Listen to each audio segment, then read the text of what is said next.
As you know, we've been waiting a long time for this day. I'm thrilled that we're all here.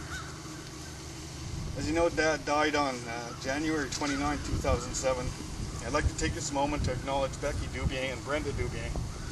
Becky and Brenda took good care of Dad in his later years. As Dad's health was starting to decline, Becky and Brenda were there for us when we couldn't be.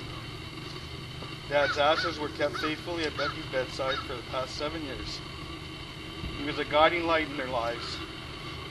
Becky said she was ready to let go of Dad, and that's why we're here today. I'd also like to acknowledge the presence of Dad's best friend, Stan Roy.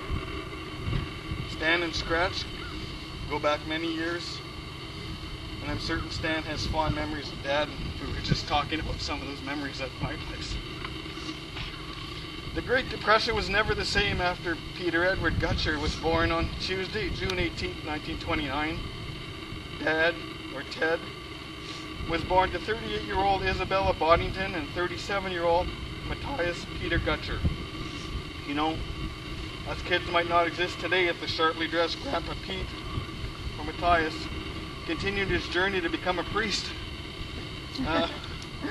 It is said he left the cemetery after meeting the charming Isabella Boddington. If you look at the report from the orphanage that Lori printed out, and I have it at home for all of us, you'll notice that Granny was working as a housekeeper for the Reverend back when, and it shows in this census report. And I'm wondering if that's how Granny and Grandpa met. Chateau Laurier. Yeah? Chamber Maker.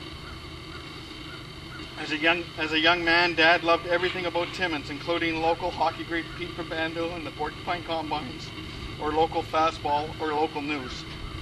I'm sure Dad could be seen making his way to the Mac or the Hollinger on a regular basis.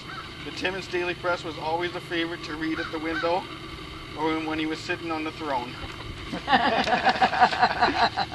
Dad had a love for animals. Christine tells me he brought home several pets from up north when he was working the hydro lines. Some of us might remember the names Tarzo, Sambo, Snoopy, Whitey, and let's not forget his beloved bird Pokey. While working in the Sioux, I remember him feeding the squirrels and fox, but nothing for that cute raccoon who would appear at the patio door on a regular basis. Dad took several career paths, from Ontario Hydro to bartender, I understand clothing, retail, a stint in real estate and publishing. Dad could do anything he set his mind to. His entrepreneurial spirit was strong, not only in business but fundraising as well. Dad was said to be the lead fundraiser for the Schumacher Lions Club pool, the creator of Extravaganza 101, and the Let's Build a Smelter campaign. I'm sure middle-aged Timmins residents remember fondly the walkathons that seen hundreds walk from Timmins to South Porcupine and back. And who could forget the Super City Advisor and Padre Islands? Dad didn't want the money he made for himself. His dream was always to have his kids live more comfortably than he did. Dad could fix anything, and I think some of us carry that trait, especially Brian. Whether it was plumbing, electrical, windows, siding, flooring, painting, or roofing, Dad certainly had a talent. Just after Dad died, Faust Raporti called me and told me that he had never seen a guy like Ted. The guy could cut a piece of wood around corners and doorways like no other, and with no formal education in the trade. In winters, our backyard was sure to have a skating rink during the summer, and the garden and flowers were prominent during the summer. Dad loved the get-togethers. He would be so proud that we are all here today. When people gather, you were sure to smell sizzling steaks on the barbecue, or his famous green pepper steak in the electric wok, and of course, the clink of a good bottle of beer, or the glug from a bottle of rye could be heard as well. I'm sure as kids you all remember the delicious homemade pizzas the size of the biggest pan he could find, or on Saturday mornings we'd be sure having fresh toast. Dad was a proud man, despite not being financially well off. Dad was always groomed and dressed to the nines. His energy could be heard from around the corner as he dangled his keys or whistled. Dad also had a soft heart. He would do anything for his kids. Christine fondly remembers Dad talking about his Carl or his Robbie or his Lynn. No matter what us kids did in life, Dad was always happy at what we were doing. He was a proud father and spoke very fondly of each and every one of us. When winter was coming, Grandma Becky, Pumpa, Grandpa Ted, or Grandpa were sure to call to make sure grandkids, stepchildren or not, had access to a warm coat, boots, or mitts. Whenever crisis would strike, Dad would come from wherever he was to help or go wherever he had to.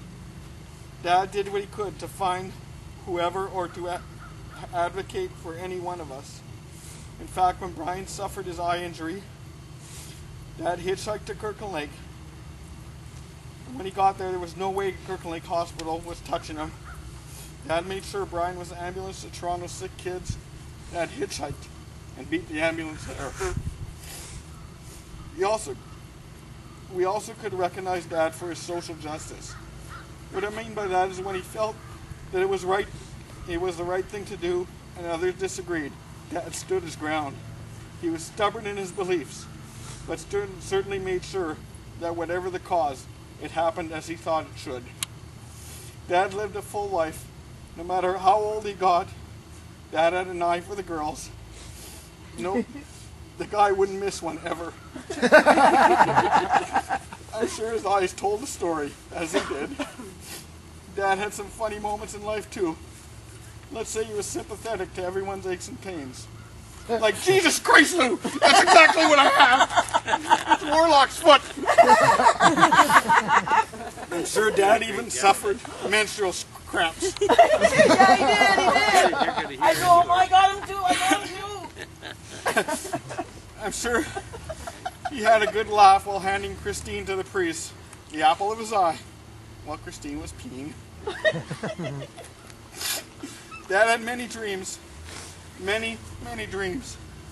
I'm sure as we are all here today, he's driving that pink Cadillac in California.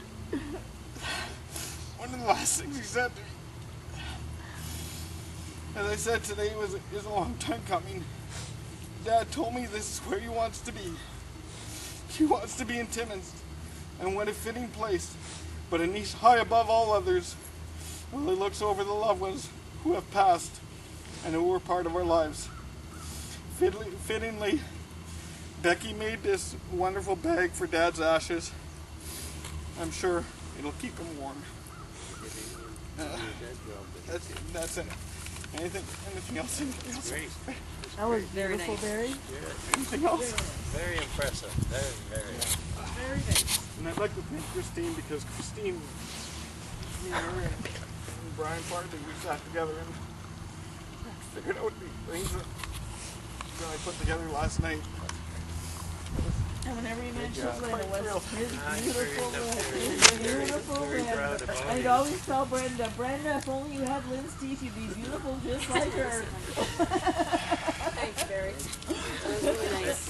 I'd like He's to up there and he's very proud of all you. Yeah.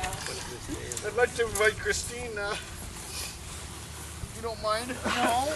I'd like to invite Christine to put Dad in the I'm going to get niche. behind to make sure she doesn't fall.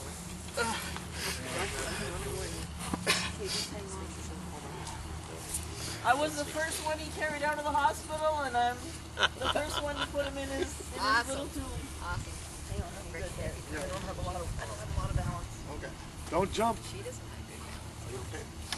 One more step. You're gonna make it. That's why Brian, get they behind wanted Yeah. me to go for For Dad. Chinese, and I said I won't be able to make it. It's my wife. Yeah. Chris, you're not going anywhere. You're not going anywhere. There's 3 people. Just had a first bout of it in 3 weeks. No, it's not awful. So I don't want to leave her alone too long. Vertigo's not fun. Yeah, well, I took her to emergency doctors there, give her pills, and then she took her to therapy. At the old ice scopes. There. Terra firma. There, terra firma. Did Dad get the front seat at least? Yeah, you got the front seat. Anyway, I have drinks and wine and refreshments at my place. We'll order Chinese food. Come on over.